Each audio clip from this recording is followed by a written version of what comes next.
While we've got you on, Piers, I want to ask you, mate, you must have been very, very, well, delighted actually with the way that Stokes and McCullum's first test against New Zealand went, particularly the performance of arguably England's greatest ever batsman.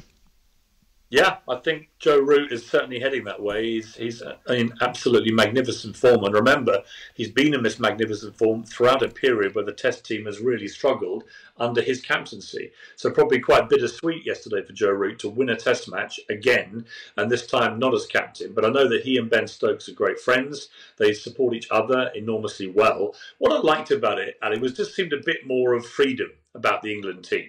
Yes, they went through the habitual collapse we've seen many times at the top order, but they were batting with a bit more freedom. The attitude seemed to be a bit more liberated. And I think that's what you're going to get from Rob Key, who's now been brought into Run England cricket, from Baz McCullum, who's going to be the coach, obviously, and from Ben Stokes. These are all guys who like to get on the front foot, who like to play aggressively, who like to play with a smile on their faces, have a bit of fun, and I think we're already beginning to see the first green shoots of recovery for the England team. You know, the New Zealand team were one of the best Test teams in the world, if not the best, I think, right now. And I think that to beat them in the way that we did, when it could have gone either way, was a great, great moment for our potential now comeback as a Test match force. Because the truth is, as you know, we've been fantastic in one-day cricket, world champions.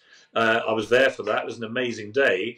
But I believe, as a long-time cricket fan and used to love playing the game, that Test cricket should always be the pinnacle. It should always be the thing that we should strive to be best at as a country.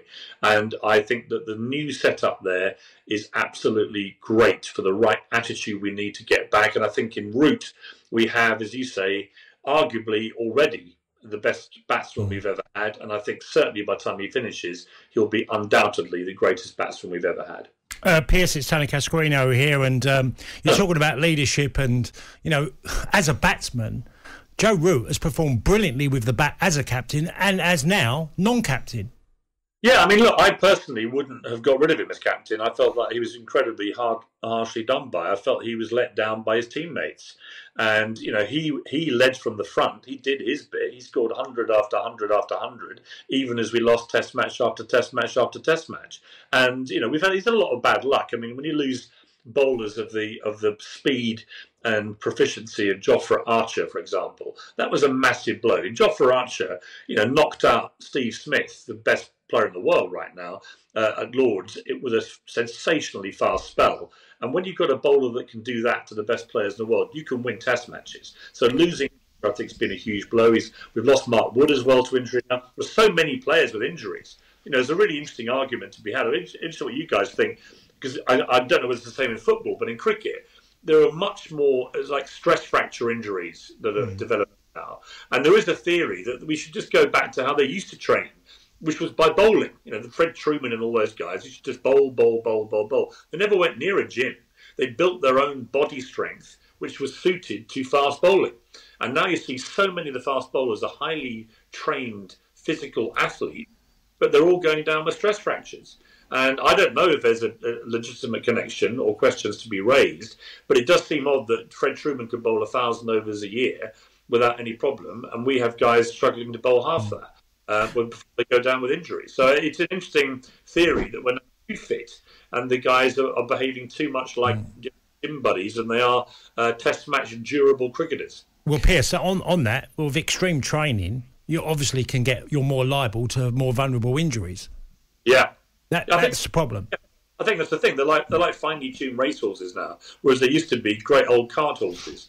And sometimes to have a long season of bowling as a fast bowler, you've got to be a cart horse with a very large backside and big thighs.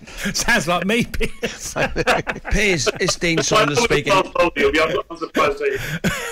Piers, it's Dean Saunders speaking. Enough about the cricket and Boris Johnson. Yeah. I'm sure you watched the game last night, and they're all coming out of the woodwork. Steve Armisen said he went to Prestatyn on holidays. He's now supporting Wales. You've got a Welsh name, Piers Morgan. It's a Welsh name. Surely you've got to be supporting us in guitar. Absolutely, mate. My dad is Welsh. He's my stepdad, but he's been my dad most of my life, and he's absolutely jubilant, as you can imagine. It was a fantastic day for Wales. I mean, again, bittersweet. bittersweet, wasn't it? Because knocking out Ukraine was obviously not, I might imagine, how most people in Wales would have wanted to qualify because of what Ukraine is going through. But the truth is, Wales played incredibly well last night. There was amazing atmosphere in that game, and I think they thoroughly deserve to be there. I'm absolutely, with my new Welsh hat on, I'm absolutely thrilled to be part Welsh today. If I get you a shirt, will you wear it on TV? Absolutely, my dad would be thrilled. I'll even sing the Samway for you. What, extra large or large? I tend to be. Look, I very much must think yourself as the United Kingdom and Ireland. Basically, I introduced me because I was born in England. I had my DNA tested, and it turned out I had no English DNA whatsoever, despite being born here. I had Irish with dashes of Wales and Scotland and a bit of Middle East. So I will be basically in the World Cup supporting one that fits my DNA profile. Yeah, we've got players playing for us with less than that. You're in. Brilliant, Piers. Listen, something tells me you're having a busy day today, pal, so good luck to you, and thanks for joining us this morning. Piers Morgan and Sense will be on air from 8 o'clock tonight on Talk TV. It's going to be an incredibly busy night. I'll actually be coming on air right as the result is coming in, and we'll have all the news, the analysis. I'll probably stay on air for a few hours tonight. It's going to be one of those big moments in, I think, British political history. And, tune in because actually, by 9 o'clock tonight, Boris Johnson might be gone as British Prime Minister. That is a possibility. So it's going to be a dramatic night in politics. Massive day ahead. Thanks very much for joining us, Piers Morgan. That was Talk TV's Piers Morgan there. talkSPORT Breakfast, waking you up Monday to Friday morning from 6 a.m. on AM, on DAB, via the talkSPORT app and on your smart speaker. talkSPORT.